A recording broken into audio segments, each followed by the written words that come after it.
What's up, you guys? It's Jono. Today I'm going to talk about a UI redesign for Pokemon Go made by Wendy Borg of the Netherlands. This is an absolutely beautiful and functional redesign of the user interface on Pokemon Go, and I'm absolutely in love with this, and I had to feature it on my channel. Wendy obviously gets the Pokemon Go brand and the Pokemon experience that we all know and love from the original Game Boy cartridge. So she's combined the two, the new Pokemon Go brand with the old Pokemon experience that we all know and love. This is the perfect marriage of these two concepts, and I'm so impressed with Wendy's work, and I really wanted to feature it. So congratulations, Wendy. Great job on this excellent work. I really love her design eye. I think that she's got a very keen design eye, and I'm very excited to show off all the features that she thinks should be in the game. Now, this is basically just a mock-up of what her UI should look like, but I love it, and I think that a lot of the functionality that she's brought back into the game is very important,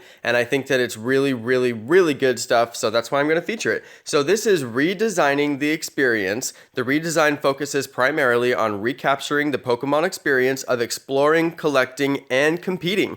Interacting with other players and using your Pokemon to trade and compete are once again the main features of the game. It's very self-explanatory. I mean, she hit the nail on the head. That's how we used to play, that's how we expected to play, and it's how we want to play. And a lot of people have been asking for these features. And I know some of these features are coming, like trading, but competing and other stuff like that, it's just really super important. So it's something that we want. Now look at the login screen here. It's already so much prettier than the existing login screen. They do have some made up features like login with Twitter, login with Facebook. That doesn't actually exist right now, and there may be limitations to prevent that, but I would like to see those features, although I really only want to log in with Google, and I don't have any plans to ever use the other features to log in. I would only feel safe logging in with Google to record my account progress and keep it in my Google Games account.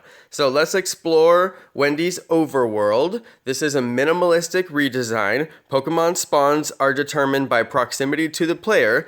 Players can physically see Pokemon up to a 200-meter radius. Depending on rarity of Pokemon, they may hide better and be spotted later. Players can subsequently alter their routes based on what they see on the map. No longer will trainers be left wandering around, wondering if they are headed in the right direction. This results in a more reliable and rewarding experience. This is the #1 most important feature, and I'm glad that Wendy put it right out front, because this is the most important feature that I find to be annoying in the game. I'm constantly sitting at my house, and it says that there's a Pokemon nearby, and sometimes it's a good Pokemon, and I want to go get it, and I walk around, I have no idea where it is, and there's absolutely no way in the game to figure out where it is. I'm just wandering. So the only Pokemon that I capture are Pokemon on my existing routes. I never discover new routes because of Pokemon. Because of the way that the gameplay exists right now, there's just no way for me to discover a new route. There's no reward for going down a new route, and I have no idea if going down a new route will give me anything different than going down my current routes. So that's what I don't like about the game the most. I'm glad that was her first feature. So let's move on to capturing Pokemon. Scan the area with your camera to find Pokemon hiding in the environment. This is actually a really cool feature. She's basically saying that you could use your camera to scan an area around you, and then Pokemon would spawn in those areas, and then you would have to basically pick them out of your augmented reality camera scene. I like that, but I think people would abuse it. If you were guaranteed to get a Pokemon every time you scan, then people would just scan all the time. And if you didn't get a Pokemon every time you scan, then people probably wouldn't use the feature very much, because you would scan and then you wouldn't get Pokemon, and it would be a little frustrating. So this one, I think it's really cool, and it might actually be better for players who live out in the middle of nowhere. At least you could scan a couple times a day and get some guaranteed Pokemon. So maybe this could be a really good feature. I know there's a lot of people who live out in the country and they just don't have any Pokestops nearby. Nobody ever comes out that way, and they don't get very many Pokemon. So this could be a great way to give them some rewards for playing the game. A lot of the people that I know that actually hate the game and do not want to play it the most are the people who live out in the middle of nowhere and can't get any Pokemon, and when they play, nothing happens. So I think that would be fun for them, just to be able to scan the environment and guarantee to get some Pokemon. All right, so this is the redesigned Pokemon menu.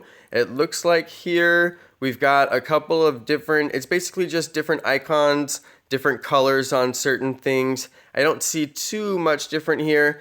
It says with a few taps on the screen, players can choose to individually transfer and or evolve Pokemon or an entire group. So I guess it's showing that you could evolve a group of Pokemon into, or you could transfer that group of Pokemon as well. So yeah, I see that at the bottom now. In the middle screenshot there, it says transfer on the left and evolve on the right, and it has multiple Pokemon selected. So that's actually pretty cool, and then it would evolve those selected Pokemon, which is pretty interesting.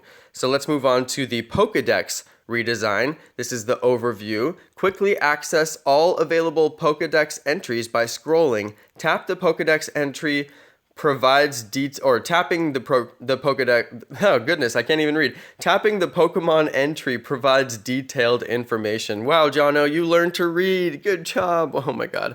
Okay, so this is cute. I mean, basically it's got the same information, but it's going through in order, and you can kind of scroll and it highlights them. So I like that. It's actually showing the ones you have and the ones you don't have visually, and you can scroll through and it gives them a little colored background with some texture. So it's kind of cute and it's kind of modern.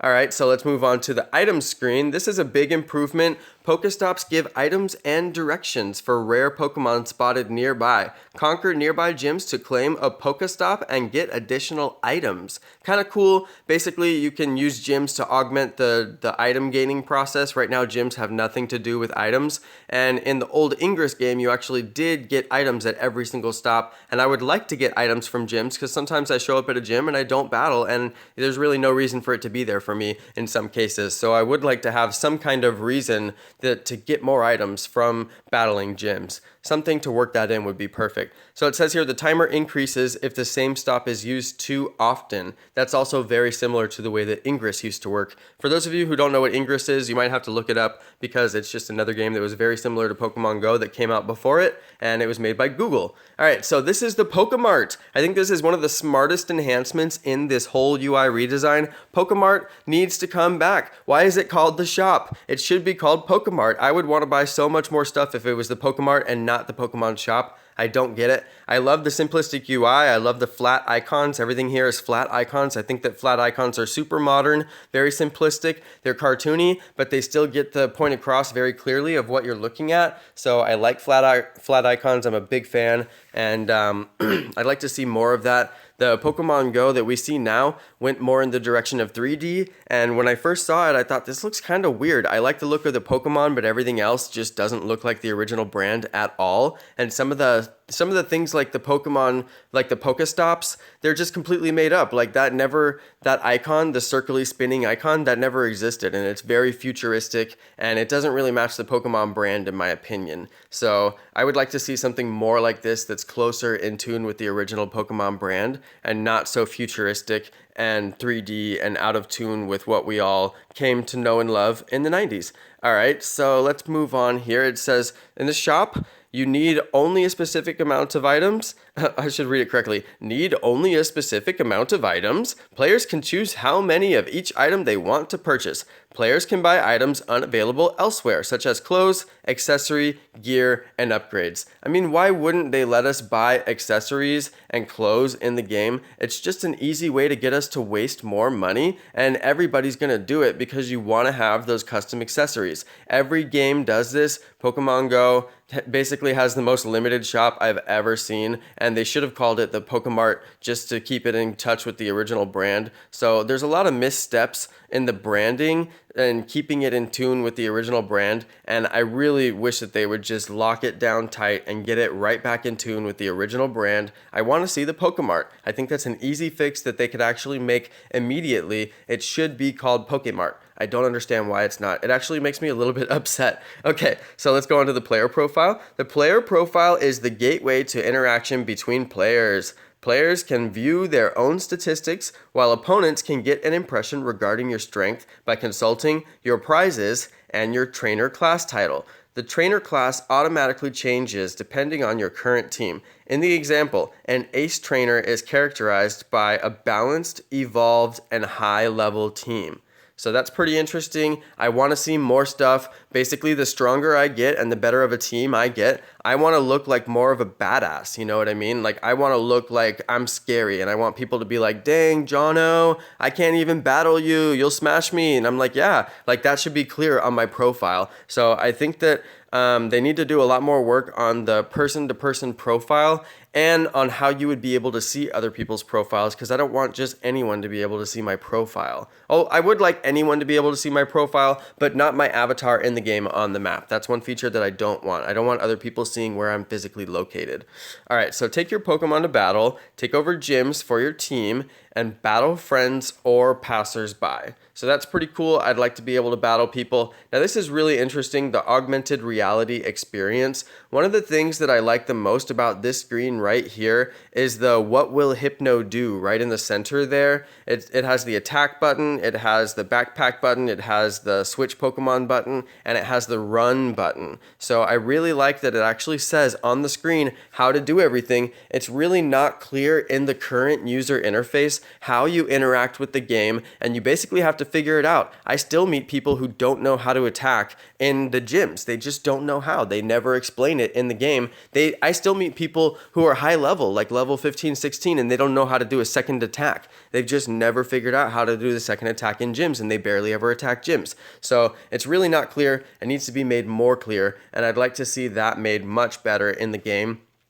So this is battle anywhere, battle in real life with augmented reality. Scan the environment you are battling in, and Pokemon Go will project your Pokemon and the opponents on the field. So that's cool. You basically scan the area around you, and then it puts the Pokemon in that area and lets you battle. So you could pick the cool area that you want to battle. For video production purposes on YouTube, this would be epic. I could take a perfect quality scan of a nice little area that looks like a cool battleground, and then if it's water, like I could do a pond or something like that, and then have my Gyarados fighting in the middle of this pond. It would be sick. So that would be absolutely amazing. I really, really hope that that comes. We'll see if it comes. All right, so let's see. It says here more about competition, battle anyone, feeling up to a challenge, having PvP, which is player versus player encounters, checked in the settings makes it possible to instantly battle players who are near you. Locking eyes with another trainer, just like in the games, is sudden. Always be prepared. So somebody might lock eyes with you, and you've got it made available in your settings to be able to battle nearby trainers, and maybe there would be some kind of a list of nearby trainers so you could pick who to battle, or maybe there's a chat of nearby trainers like it shows here to pick who to battle, and then you could lock eyes with them and say, hey, I want to battle you, bro, and then they could choose whether or not they want to accept the battle. So it says here, chat with friends, groups, or anyone nearby, share information, strategize gym takeovers, or look for opponents to battle. Communication is key. I do want to see these features. There's always risk of trolling. There's always risk of danger, especially in a location-based game where people could actually give away their location and then be compromised by someone who wants to rob them or whatever. So I do want to suggest, like in the public chat, there should be a lot of moderation. You shouldn't be able to say certain words that are referencing your location in the public chat, just so that if kids get on there, they don't accidentally do something irresponsible.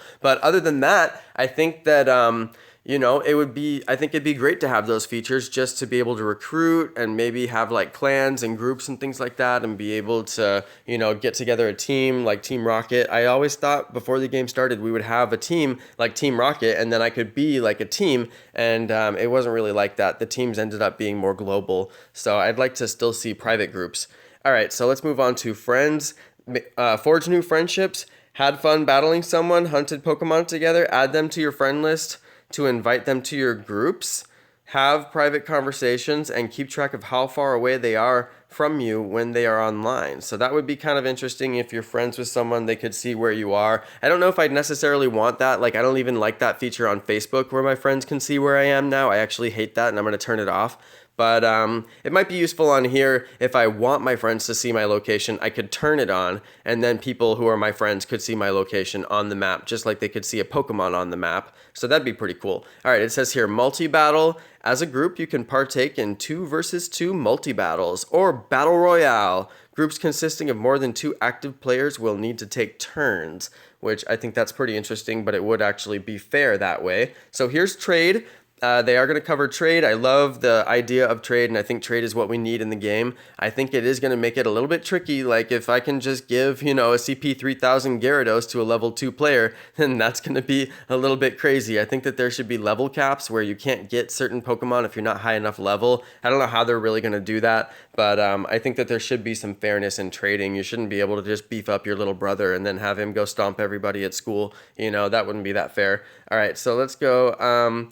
This guy is obviously named Scientist John, and he's going to trade. He wants to trade Vaporeon for Mr. Mime, and there's some interesting kind of flat artwork here that's showing everything off, and Wendy's going to trade with John. So it looks like Wendy's looking at Scientist John's profile, and she is offered to battle or trade with Scientist John, and they've offered to trade here in the middle screen, and they've selected what Pokemon they're going to trade, and then they've completed the trade successfully on the right-hand side. Again, I love all the flat artwork. I think everything's really pretty. So let's go ahead and read. Trade with friends, having difficulties finding certain Pokemon. With trading, you can work on completing your Pokedex together with friends. All right, so low battery mode. This is bringing back low battery mode with so much more functionality. Want to play for longer? Low battery mode gives you notifications only, using as little power as possible. So basically, you're in range of a Pokestop, it says, hey, just tap this button and you'll collect from the Pokestop, and it would probably tell you what you actually collected. So that's really cool. It even shows here you can PvP or player versus player, and you can trade while you're in this mode. So it seems like everything would just be notification based, no animations. I would love to go into this mode to do evolving. You could do evolving really, really fast with a mode like this because there would be no animations. So I would really, really prefer that. And then I could just grind through my evolutions really fast. So that would be an absolutely fantastic feature that I'd love to have. So this says be notified, stay notified of everything happening around you with the smartwatch companion app. Track Pokemon, Pokestops, and gyms while your phone is on standby. Once you find a Pokemon, switch back to your phone to catch it. Fantastic. So you would hit catch on your smart device, on your wearable device, and then you go into the game on your phone and you're already in the battle with Snorlax trying to catch that fool. So that's the end of it, you guys. Thanks for viewing. If you like this project, hit the like button, which I have done, and you're going to want to just go ahead and do that. Go over here and check out Wendy's project on Behance. Wendy is really a talented designer. I'm so impressed with this entire thing. I'm going to go back up to the top and just finish out on this screen right here because I do think it's such a good screen. Thanks again to Wendy Borg for publishing this. I really hope that she doesn't mind me screen recording the whole thing and talking about it. I'm absolutely in love with this design. I think she did a fantastic job, and I couldn't give her much higher compliments than I've already given her, so I'll stop here. But I do want to end the video on a high note. Thanks again to Wendy Borg. Thanks again to everybody for watching. Thanks to all my awesome subscribers. You guys are really the best, and thanks for sticking with me and watching all of my videos. And please do follow me on Instagram at JonoPlaysCOC. You can find me posting all kinds of stuff there all the time. It's actually a really great place to keep up with me. Thanks again for watching. Thanks everybody who follows me, and peace.